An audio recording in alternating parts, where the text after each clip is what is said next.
जय जोहार साथियों। हाल ही में संघ के प्रमुख मोहन भागवत ने एक बयान जारी किया जिसके पीछे की साजिश क्या है यह बताते हुए भजन मुक्ति पार्टी के राष्ट्रीय अध्यक्ष रविंद्र प्रताप सिंह ने सनसनीखेज खुलासा किया है। आइए देखते हैं उन्होंने क्या कहा। साथियों, आप सभी लोगों को मेरा क्रांतिकारी जय भीम, जय मूलवासी। बहुत लंबे समय के बाद मैं फिर से एक बार अपने फेसबुक पेज से लाइव आया हूं। आप सभी साथियों से मेरा अनुरोध है कि जल्द से जल्द जो है लाखों लोगों तक इसका शेयर, कमेंट पहुंचाने का काम करें। जिन विशेष मुद्दों को लेकर के मैं चर्चा में आज करने वाला हूं, वो विषय मैंने अपने फेसबुक पेज पर कुछ 2 घंटे पहले लगभग डाला हुआ था, जिस पर हम लोग अभी चर्चा करेंगे।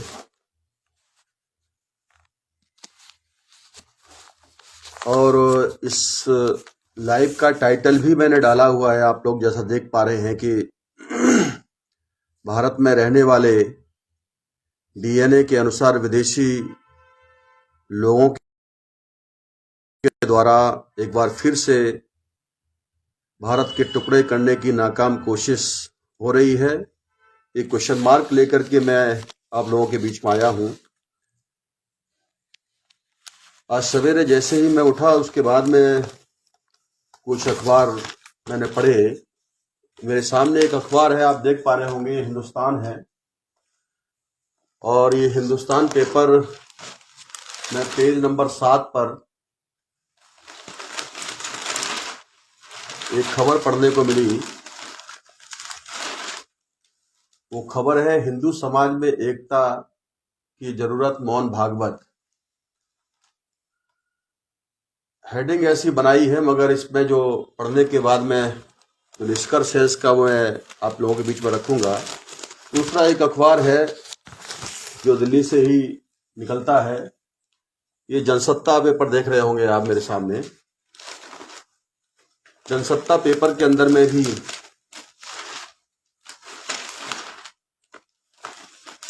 इस खबर को प्रमुखता से छापा है।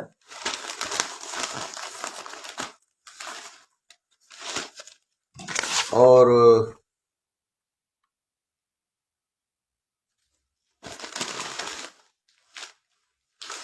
जनसत्ता पेपर लिख रहा है इस बात को,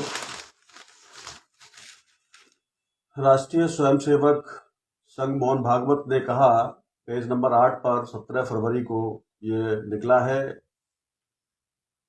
16 फरवरी की ये बात, ये बयान उनका आया है।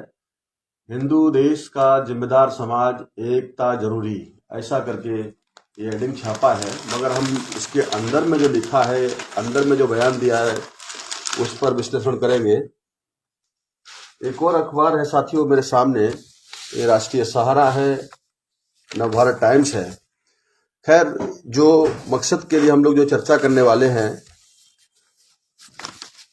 तो हम बात करते हैं अखंड भारत।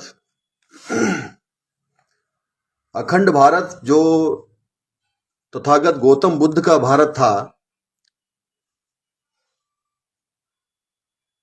अखंड भारत जो सम्राट अशोक का भारत था, अखंड भारत बृहदत्त चंद्रगुप्त मौर्य का भारत था, उस अखंड भारत का विदेशियों ने कई बार टुकड़े करने का काम किया। और अगर भारत के टुकड़े की मैं बात करूं, तो आप लोगों के संज्ञान में ये लाना चाहता हूं आज कि पिछले 100 वर्षों में, 100 वर्ष तो 1857 से लेकर के 1947 की अगर मैं बात करूं, यानी 100 सालों के अंदर उस अखंड भारत को विदेशियों ने 7 बार तोड़ने का काम किया। साल 1876 में अफगानिस्तान बनाने का काम किया। और ये जो 7 बार भारत तोड़ने का काम किया, इसमें सबसे बड़ा जो फैक्टर रहा, वो फैक्टर धर्म रहा। धर्म के आधार पर देश के ये टुकड़े करने का काम दुश्मनों के द्वारा बार बार होते रहे हैं। 1876 में अफगानिस्तान बनाया गया, भारत को तोड़कर, 1906 में भूटान बनाया गया भारत को तोड़कर, 1907 में तिब्बत देश का निर्माण हुआ, 1935 में भारत से ही टूट करके श्रीलंका बनाया गया, 1937 में म्यांमार का निर्माण हुआ और 1947 यानी 1947 को भारत के टुकड़े करके विदेशियों के द्वारा, जो डीएनए के अनुसार विदेशी लोग हैं जो भारत में रह रहे हैं, उनके द्वारा पाकिस्तान का निर्माण हुआ और 1947 में ही पाकिस्तान को दो भागों में बांटा, एक पूर्वी पाकिस्तान और एक पश्चिमी पाकिस्तान।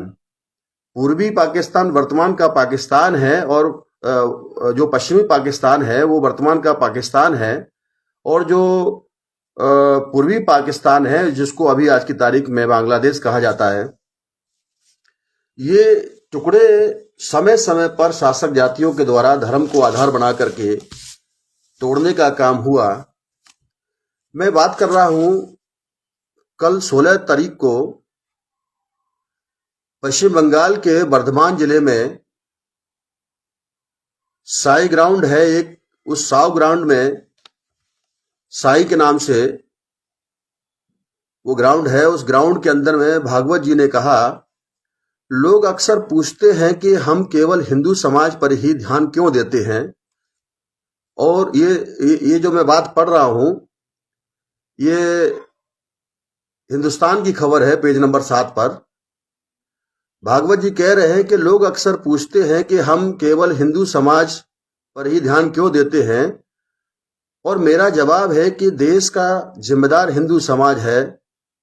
ऐसा उनका बयान था।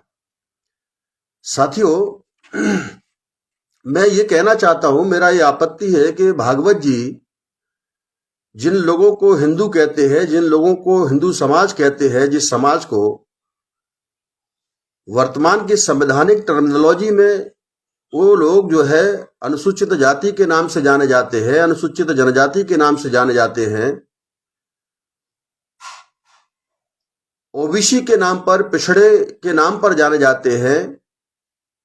यानी ये जो आदिवासी अछूत समाज को आज जो संवैधानिक दायरा दिया है, जिसको दुश्मनों ने अछूत बनाया, जानवर से बदतर जिंदगी जीने के लिए मजबूर किया भागवत के पुरखों ने, वो लोग आज उनको कहते हैं ये हिंदू समाज है। जबकि भागवत जी के पुरखे ये कहते हैं कि हिंदू मुगलों के द्वारा दी हुई गाली है। हिंदू मतलब काफिर, गुलाम, चोर, लुटेरा, डाकू, ऐसा दयानंद सरस्वती ने कहा है, सत्यार्थ प्रकाश में अपनी किताब में लिखा है।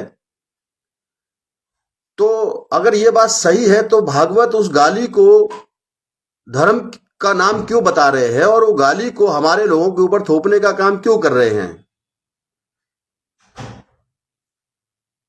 वो गाली को गर्व करवाने का काम कर रहे हैं। जब इस बात को पूरे भारत के लोगों में प्रचारित किया गया, लोगों को जनवाने का काम किया गया, बामसेब जैसे महान संगठन और उसके नेतृत्व के द्वारा, माननीय वामन मेश्राम जी के द्वारा जब ये बातें सारे देश भर में और दुनिया वालों को ये बताई गई, कार्यक्रम लेकर के स्पेशल अभियान चला करके जब इसको नंगा करने का काम किया, तब फिर उन्होंने उसको एक कार्ड ढूंढने का कोशिश किया और वो अभी अपने आप को ज्यादातर सनातन कहने का काम करते हैं। लेकिन जब सनातन के बारे में छानबीन हुई तो फिर से एक बार जो है ये मामला विवादित हुआ और कहा गया कि एस धम्मो सनातनो, ये तो बुद्धा का विचार है। लॉर्ड बुद्धा जो कहते थे यह धर्म सनातन है, ऐसा उन्होंने अपने संस्कृति को, अपने धर्म को, अपने रास्ते को बताने का काम किया। तो भागवत जी का तो कुछ नहीं है इसमें। जो भी है ये भारत की सरजमी पर, भारत की भूमि पर जो कुछ भी है वो यहीं का निकलता है। दूसरी एक और बात कही उन्होंने कि जो लोग आरएसएस के बारे में नहीं जानते हैं वे अक्सर सवाल करते हैं कि आरएसएस क्या चाहता है। अगर मुझे जवाब देना होता तो मैं कहता कि आरएसएस हिंदू समाज को संगठित करना चाहता है। अच्छा, तो भागवत जी हिंदू समाज को आप संगठित करने की बात करते हैं, जबकि आप लोगों ने इनके अछूत बना करके समाज से बहिष्कृत करके जंगलों में खदेड़ने का काम आपके पुरखों ने जो किया, वो उसको आप इकट्ठा करने की बात करते हो, जिसको 6000 जाति के टुकड़ों में बांटने का काम किया। बांटने का काम आप लोगों ने किया, नीच बनाने का काम, पशुवत जिंदगी जीने के लिए मजबूर कर दिया लोगों को, और शूद्र का दर्जा देकर के पिछड़ी जाति के लोगों को जो है अधिकारों से वंचित करने का काम किया। आप कहते हो हम संगठित करना चाहते हैं। ये दोहरा चरित्र, जैसे हाथी के बारे में एक कहावत है कि हाथी के दांत जो दिखाने वाले अलग होते हैं और खाने वाले अलग होते हैं। ये दोहरा चरित्र, अभी आपके चरित्र को पूरा देश और दुनिया के लोग जान रहे हैं। आप सिर्फ अगर बचे हुए हो तो वो भारत की जो मीडिया है वो आपकी सबसे बड़ी प्रोटेक्शन करने का काम कर रही है। भारत सरकार जो बनाई गई है, घोटाला करके बनाई गई है ईवीएम के द्वारा, वो आपका प्रोटेक्शन करने का काम कर रही है। अन्यथा देश की जनता आप लोगों से दो दो हाथ करने के लिए तैयार बैठी हुई है। एक बहुत बड़ा जन आंदोलन, जन क्रांति की अभी जल्द ही शुरुआत होने वाली है भारत के अंदर में। इसके आगे साथियों, एक और उन्होंने अपनी बात में, अपने संबोधन में आगे कहा, जो ये अखबार में छप करके आया है कि पश्चिम बंगाल की पुलिस ने पहले रैली आयोजित करने की अनुमति देने से इनकार कर दिया था। उसके बाद कलकत्ता उच्च न्यायालय से मंजूरी मिलने के बाद रैली आयोजित की गई, ऐसा उन्होंने उस कार्यक्रम के बारे में कहा। तो ये बात भी आप लोगों को, आपको भारत में रहने देने के लिए और भारत के संविधान की ये खूबसूरती है कि तुम जैसे डीएनए के अनुसार जो विदेशी लोग हैं वो भारत में रहने और बोलने दिया जा रहा है। यह भारत के संविधान की खूबसूरती ही है। और तुम लोग उसी संविधान को बदलने की और दिल्ली की सड़कों पर जलवाने का काम करते हैं मनवादियों के द्वारा। ये संविधान द्रोही कृत्य है, ये संविधान के द्रोह में करने का कार्यक्रम है। और जो संविधान के साथ में द्रोह करता है वो संविधान का द्रोही होने के साथ साथ में वो देशद्रोही होता है, वो देशद्रोही कृत्य होता है। तो ऐसे जो घटिया मानसिकता है, वो घटिया मानसिकता वाले लोगों ने ही देश के संविधान की प्रतियों को जलाया, और उसी संविधान का सहारा लेकर के आप अपनी बात को लाखों करोड़ों लोगों तक पहुंचाते हो। वो गंदी मानसिकता की बात है। वो सड़े हुए जो कचरा है उसको हमारे लोगों तक, वो संविधान का सहारा लेकर के ही आप लोग हमारे लोगों के अंदर में उन बातों को डालते हो। तो उसी संविधान की वजह से आप दुहाई दे करके आपको कार्यक्रम करने की अनुमति नहीं मिल सकती थी। अगर चाहे तो बंगाल की सरकार नहीं करने दे सकती थी, मगर संविधान की वजह से ही आपको वो अधिकार मिला। और सरकार को भी मनाही करने का अधिकार भी संविधान ने दिया है। तो इसीलिए हम कह रहे हैं कि आप उस संविधान को बदलने की और जिस तरीके से विकृत करने की जो बात करते हो, ये संविधान द्रोही कृत्य है। आप लोगों को इस बात से सबक लेना होगा। मैं एक और बात कहना चाहता हूं इस अवसर पर साथियों। वो आगे कहते हैं, बहुत भयानक बात कहते हैं कि भारतवर्ष केवल भौगोलिक क्षेत्र नहीं है, इसका आकार समय के साथ घट या बढ़ सकता है। इसकी एक अद्वितीय प्रकृति है। भारत का अपना अंतर्निहित चरित्र है। जिन लोगों को कहा कि वे इस प्रकृति के साथ सामंजस्य में नहीं रह सकते, उन्होंने अपना अलग देश बना लिए। ये कोई सामान्य बात नहीं है साथियों। यही आरएसएस के लोग चाहते हैं, जिसको वो हिंदू राष्ट्र का नाम देना चाहते हैं। हिंदू राष्ट्र के नाम पर देश के टुकड़े करने की नाकाम कोशिश नहीं है। तो ये क्या बात है साथियों, फिर से एक बार जो है हिंदू राष्ट्र के नाम पर जो है देश को तोड़ने का ये एक भयानक षड्यंत्र करने जा रहे हैं। जो कह रहे हैं कि भारत केवल भौगोलिक क्षेत्र नहीं है, बल्कि इसका आकार समय समय पर घट सकता है और बढ़ भी सकता है। ये बात स्पष्ट करती है कि जिस तरीके से सबसे पहले आक्रांता के रूप में भारत में जो प्रवेश किया, भारत की सरजमी पर जो घुसपैठिए आए, वो आर्यंस लोग ही थे। और इसके बारे में अपने पूर्वजों को जागृत करने के लिए, अपने वंशजों को बताने के लिए उन्हीं लोगों ने डिस्कवरी ऑफ इंडिया नाम की जैसी किताब जो है पंडित जवाहरलाल नेहरू ने लिखी, Arctic home in the Vedas नाम की किताब लिखी गई, सिक्स गोल्डन पेज नाम की किताब लिखी गई, और तमाम प्रकार की जो किताबें हैं ये बहुत सारी किताबें डीएनए के अनुसार विदेशी लोगों के द्वारा ही लिखी गई, अपने लोगों को बताने के लिए कि हम भारत पे लंबे समय तक राज कैसे कर सकते हैं, कैसे धर्म का अफीम खिला करके इन लोगों की मानसिकता को भ्रष्ट कर सकते हैं, इनको बरगला सकते हैं, ये सारी बातें जो है, और हम विदेशी हैं इस बात का भी सबूत दिया। लेकिन दुनिया आजकल हर क्षण परिवर्तनशील है, दुनिया में बहुत सारे नए वैज्ञानिक बदलाव हो रहे हैं, साइंस बहुत आगे जा रही है, और वो साइंस ने फाइनली ये प्रूव कर दिया डीएनए के आधार पर कि भारत में जो प्रकाश लोग हैं, वो जो रहने वाले लोग हैं, वो भारतीय लोग नहीं है बल्कि विदेशी लोग हैं। ये बात डीएनए ने सिद्ध कर दिया। 21 मई 2001 के टाइम्स ऑफ इंडिया नाम के अखबार में ये सारा जो है पब्लिश हुआ, ये सारी बातें। तो ये स्पष्ट हो गया कि ये लोग जो अल्पसंख्याक लोग हैं, संख्या में बहुत बहुत नगण्य के बराबर इनकी संख्या है, वो भारत के लोकतंत्र की हत्या करवा करके देश में शासक बने हुए हैं, धर्म का सहारा लेकर के, अर्थ का सहारा लेकर के, लोगों को मूर्ख बना करके। क्योंकि लोकतंत्र में कहीं पर भी जो है बहुसंख्याक लोग ही शासन कर सकते हैं, अल्पसंख्याक लोग नहीं कर सकते। लेकिन उसके बावजूद भी भारत के अंदर में अल्पसंख्याक लोगों का शासन है, और केवल अल्पसंख्याक नहीं बल्कि वो विदेशी लोग हैं, विदेशी लोग भारत पर कब्जा करके बैठे हुए हैं। ये बात देखने को मिल रही है। तो ये एक बहुत भयंकर बात है कि ये जो कह रहे हैं कि भारत की सीमा जो घट बढ़ सकती है, इसी आधार पर उन्होंने जो है पाकिस्तान का निर्माण किया, इसी आधार पर उन्होंने बांग्लादेश का निर्माण किया। और एक बड़ी बात देखने को आई, उन्होंने अपने बयान में एक बात कही कि कोई भी भागवत ने कहा कि भारत में कोई भी सम्राटों का और महाराजाओं का याद नहीं करता, बल्कि अपने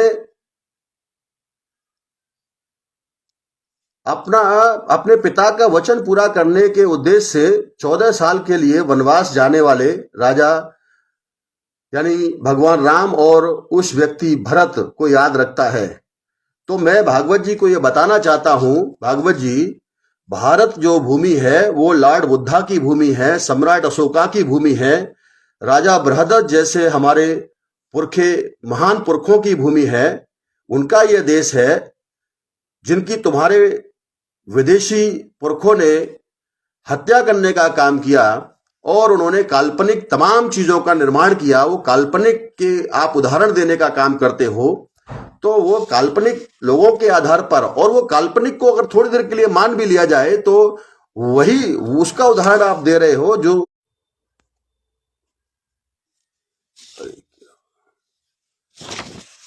हेलो जी साथी, बीच में अभी कुछ तकनीकी खराबी आ गई थी। तो वो कहते हैं कि भारत कोई सम्राटों और महाराजाओं को याद नहीं करता। तो वास्तव में देखा जाए तो विदेशों में आज भी कांग्रेस की सरकार रही हो या बीजेपी की सरकार रही हो, आज भी जाकर के भारत बुद्ध का देश है ऐसी दुहाई देने का काम विदेशों में जो है, भारत के जो प्रतिनिधि के रूप में देश चलाने वाले जो लोग जाते हैं वो यही दुहाई देते हैं। वहां राम श्याम के नाम पर कोई जानने वाला लोग नहीं है। और आप कहते हो कि ये कोई राजा महाराजाओं का, सम्राटों का देश नहीं है। ये आप लोग सब जानते हुए भी इस तरीके से जो बातें करते हैं, ये बकवास है।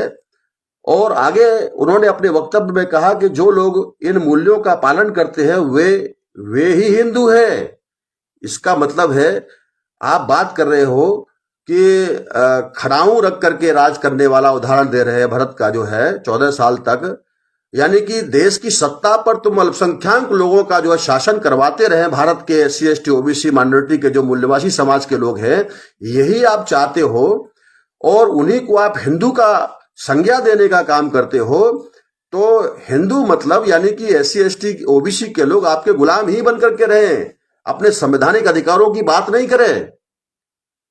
जिनको आप हिंदू कह रहे हो वो सही मायने में देखा जाए तो वो भारत के मूल्यवासी लोग हैं, भारत के शासक वर्ग की संतानें हैं, जिनको वर्गला करके आप लोगों ने जो है आज गुलाम बना दिया, अधिकारों से वंचित कर दिया। देश का संविधान उन बहुसंख्याक लोगों के फेवर में है, मगर संविधान को विकृत करके उसका गलत विश्लेषण करने के बाद में और तमाम चीजों के आधार पर उन लोगों को गुलाम बनाने का काम आप लोगों के द्वारा हुआ।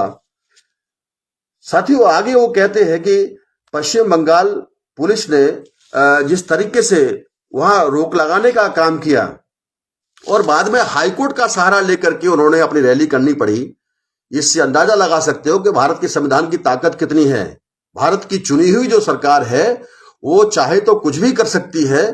अगर सही मायने में जहां जहां बीजेपी के विरोध में जो पार्टियां हैं वो चाहे तो अपनी ताकत का निर्माण कर सकते हैं और उनके लिए जो है भारतीय संविधान का ही सहारा लेना पड़ता है। आपको भी रैलियां करने के लिए आप दूसरों के कार्यक्रमों पर रोक लगाने का काम करते हो, करवाते हो, जहां जहां बीजेपी शासित लोग है, राज्य हैं, और जहां पर विरोधियों की यानी आपके विपक्षियों की जो सरकार है वहां पर भी जब वो लोग आपका विरोध करते हैं तो फिर आप उस संविधान की दुहाई देने का काम करते हो। उसी संविधान को जो है वहां सहारा लेकर के हाई कोर्ट से और सुप्रीम कोर्ट से जाकर के कार्यक्रम करने की परमिशन करते हो, और जहां आपकी सरकार है वहां पर दूसरे लोगों को आर्टिकल 19 का उल्लंघन करने का काम आप लोग करते हो।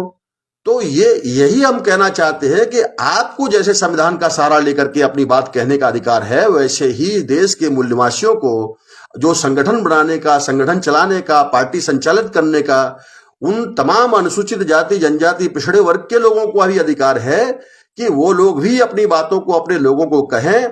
आपको उस पर रोक लगाने का अधिकार नहीं है, ये मैं कहना चाहता हूं।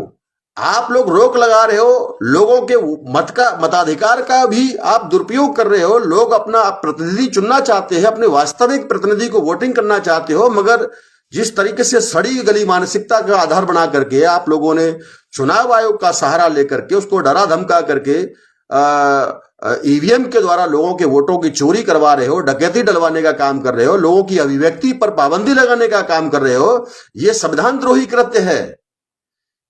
अगर सही मायने में आप अगर अपने देश में चुनाव अगर हो जाए तो निश्चित तौर पर ही आप लोगों का क्या हाल होगा भविष्य में, ये तो सोच करके भी डर लगता है। भारत की प्रजा आपका क्या हाल कर सकती है अगर ईमानदारी से चुनाव हो जाए, ईमानदारी से अगर सरकार सत्ता आने का हो जाए देश के अंदर में लोकतांत्रिक तरीके से, तो निश्चित तौर पर एक बहुत बड़ा परिवर्तन देखने को मिलेगा। और केवल चुनाव ही एकमात्र रास्ता नहीं है साथियों, हम ये भी जानते हैं, ये हमारे बहुत सारे पुरखों ने, बाबा साहब अंबेडकर ने भी इस बात को माना है कि लोकतंत्र के अंदर में जो 4 पिलर है, जिसमें विधायिका है पहले नंबर पर, कार्यपालिका है, न्यायपालिका है और प्रचार माध्यम है, ये 4 लोकतंत्र के डेमोक्रेसी के 4 पिलर है। जब चारों के चारों पिलर जब संविधान के विरोध में काम करने लगे तो आपके लिए सबसे सर्वोत्तम अगर कोई उपाय है, कोई अगर रास्ता है, तो वो रास्ता है आप लोगों का, वो है जन आंदोलन। मगर जन आंदोलन की पूर्व शर्त है जन संगठन का होना। जन संगठन कब बनेगा? जब जन जन तक हमारी बातें पहुंचेंगी, जनसंपर्क होगा, जनसंपर्क करने के बाद में जन संगठन का निर्माण होगा, जनशक्ति बनेगी, तो निश्चित तौर पर भी एक बहुत बड़ा परिवर्तन भारत की प्रजा कर सकती है।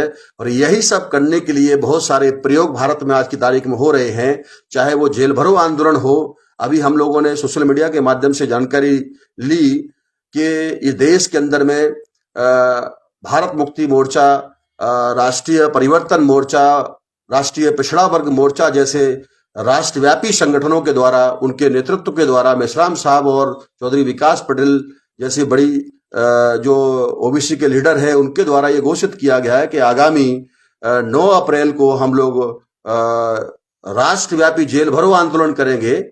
तो वो राष्ट्रव्यापी जेल भरो आंदोलन हो रहा है, पिछड़े वर्ग की जनगणना नहीं हो रही है, इस वजह से वो लोग गुस्से में हैं। ओबीसी की जाति जनगणना कराने के लिए पिछड़े वर्ग के तमाम संगठन आज मैदान में आ गए हैं, और ईवीएम के माध्यम से जो वोटों की चोरी हो रही है उस बात को खुलासा आज जगजाहिर हो गया है पूरे देश के अंदर में। मैं एक और बात आप लोगों को इस मौके पे कहना चाहता हूं। एक उदाहरण दिया जाता था देश के अंदर में, दुनिया भर के अंदर में ये डंका पीटा जाता था कि Indian democracy is the largest democracy of the world. ऐसा कहा जाता था। कांग्रेस सरकार भी प्रचार करती थी और दुनिया के लोग लोहा मानते थे भारत की लोकतांत्रिक व्यवस्था को लेकर के। जिस तरीके से संविधान निर्माताओं ने देश के संविधान का निर्माण किया, तो आज वो इंडियन डेमोक्रेसी को, भारतीय लोकतंत्र को केवल खोखला साबित करके जो है नौटंकी तंत्र बनाने का काम शासक जाति के लोगों ने किया हुआ है। चाहे वो कांग्रेस के शासक वर्ग के लोग हों, चाहे वो भाजपा के शासक वर्ग के लोग हों, उन्होंने नौटंकी तंत्र में रूपांतरित कर दिया है। और इस बात को लेकर के दुनिया के महान उद्योगपति, बहुत एलन मस्क का बयान उस समय भी आया कि ईवीएम से टेम्परिंग हो सकती है, ईवीएम से free fair and transparent election नहीं होता है।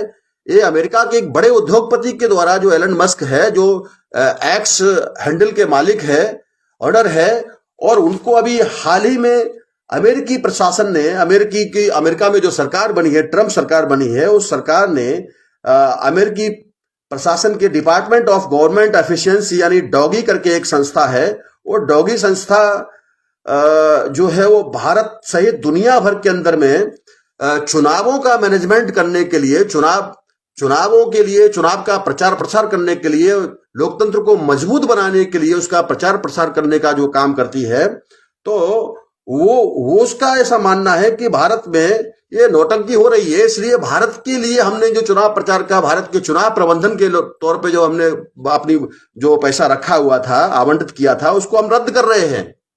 ये आज का बयान है। आप देख सकते हो इस तरीके से कि एलन मस्क ने भारत के लिए चुनावी फंडिंग रोकी।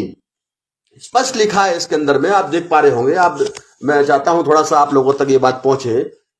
ये खबर है साथियों, पीटीआई की खबर है ये, और इसमें लिखा है कि अमेरिकी प्रशासन के डिपार्टमेंट ऑफ गवर्नमेंट एफिशिएंसी यानी डॉगी ने भारतीय चुनावों के लिए आवंटित करीब 182 करोड़ रुपए यानी $21 मिलियन की फंडिंग रोक दी। डॉगी ने शनिवार को एक्स पर ये एक पोस्ट में इस बात की घोषणा किया। तो ये इससे स्पष्ट होता है कि भारतीय लोकतंत्र केवल एक खोखला बन के रह गया है। दुश्मनों ने जिस तरीके से भारतीय लोकतंत्र की अवहेलना किया है, उसको खतरे में डालने का काम किया है। दूसरे भी एक अखबार की खबर है कि अमेरिका ने भारत समेत कई देशों के अनुदान में कटौती की।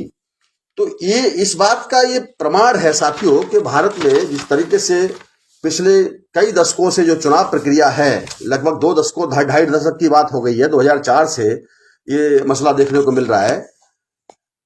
गड़बड़ी तो पहले भी होती थी, गड़बड़ी दूसरे प्रकार की होती थी। वो उस गड़बड़ी को रोक लगाया जा सकता था, लगाया गया था। टीएन शेषन के कार्यकाल में उस गड़बड़ी को रोक लगाने का काम किया भी गया था। बूथ कैप्चरिंग होती थी, वोट डालने से लोगों को रोका जाता था, मारपीट होती थी, हिंसा होती थी चुनावों के अंदर में, पैसा बांटा जाता था और मसल्स बैन का उपयोग किया जाता था, गुंडे मवालियों का इस्तेमाल किया जाता था, मनी माफिया मीडिया का उपयोग करके। उस समय गड़बड़ी अलग प्रकार की थी, मगर जैसे ही ईवीएम नाम का राक्षस ला दिया कांग्रेसियों ने और बीजेपी के लोगों ने आपस में मिलीभगत करके, तो फिर ये गड़बड़ी नहीं रही, बल्कि बहुत बड़ा गड़बड़ झाला, बहुत बड़ा घोटाला बन गया। बहुत बड़े पैमाने पर भ्रष्टतम तरीके का सारा सब कुछ बदल दिया इन लोगों ने जो है। तो उसके बाद में ये समस्या ज्यादा भयंकर निर्माण हो गई। और 2.5 दशक से, 2004 से अगर देखा जाए, यानी 2 दशक हो गया कंप्लीट जो है, तो इन 2 दशकों से तो भारत के लोकतंत्र की और ज्यादा धज्जियां उड़ाने का काम ये मिली जुली जो मानसिकता के लोग हैं, चाहे वो बीजेपी के रहे हो, चाहे वो कांग्रेस के रहे हो, चाहे वो आम आदमी पार्टी के रहे हो, ये तमाम प्रकार के जो एक ही शासक जाति के लोग हैं, एक ही शासक वर्ग के द्वारा बनाई गई पार्टियों के लोग हैं, चित भी उनकी है, पट भी उनकी है। इन सभी लोगों से आप लोगों को सावधान रहने की आवश्यकता है। और आप सावधान रह करके वास्तव में जो आपके हितों की रक्षा करे, आपके संवैधानिक अधिकारों को दिलाने के लिए जो लड़ाई लड़ने वाले लोग हैं, उनका साथ सहयोग देने की आवश्यकता है। और उनका सहयोग आप लोग देंगे। बहुजन मुक्ति पार्टी भी पूरे भारत में लगभग 20 से 22 राज्यों में आज हमारा नेटवर्क है, और हम चाहते हैं कि आप बहुजन मुक्ति पार्टी को जन जन तक पहुंचा करके उसको अपनाने का काम करें और उसकी ताकत को बढ़ाएं, हमारे हाथ मजबूत करें, जिससे कि देश के लोकतंत्र और देशवासियों को बचाया जा सके। निश्चित तौर पर आप लोग इस पर विचार करेंगे और इन बातों को लाखों करोड़ों लोगों तक समाज में सोशल मीडिया की एक बहुत बड़ी शक्ति का उपयोग करके अपने फेसबुक पेज से सोशल मीडिया के द्वारा अपने व्हाट्सएप से और तमाम प्रकार के अन्य जो सोशल मीडिया के साधन हैं उनको ट्विटर पर पहुंचाने का काम आप लोग करोगे। मैं तमाम अपने यूट्यूबर साथियों से भी कहना चाहता हूं, भारत में जो निष्पक्ष तौर पर अपनी बात रखते हैं वो लोग इन बातों को लाखों करोड़ों लोग तक पहुंचाने में बहुजन मुक्ति पार्टी के इन विचारों पर और इन सड़ी हुई मानसिकता के जो फिर से एक बार देश के टुकड़े करने का विचार कर रहे हैं, नाकाम कोशिश कर रहे हैं, इन पर रोक लगाई जा सके। ये संगठन शक्ति के बल पर ही, ये जन आंदोलन के बल पर ही रोका जा सकता है। ये आप लोग करोगे, ऐसी ही शुभकामनाओं के साथ में मैं अपनी बात को यहीं पर रोकता हूं। आपने मेरी बात को ध्यान से सुना, अपना कीमती वक्त दिया, इसके लिए बहुत बहुत आप सभी देशवासियों का शुक्रिया। Thank you very much. नमो बुद्धाय। जय भीम। जय मूल्यवासी साथियों, धन्यवाद।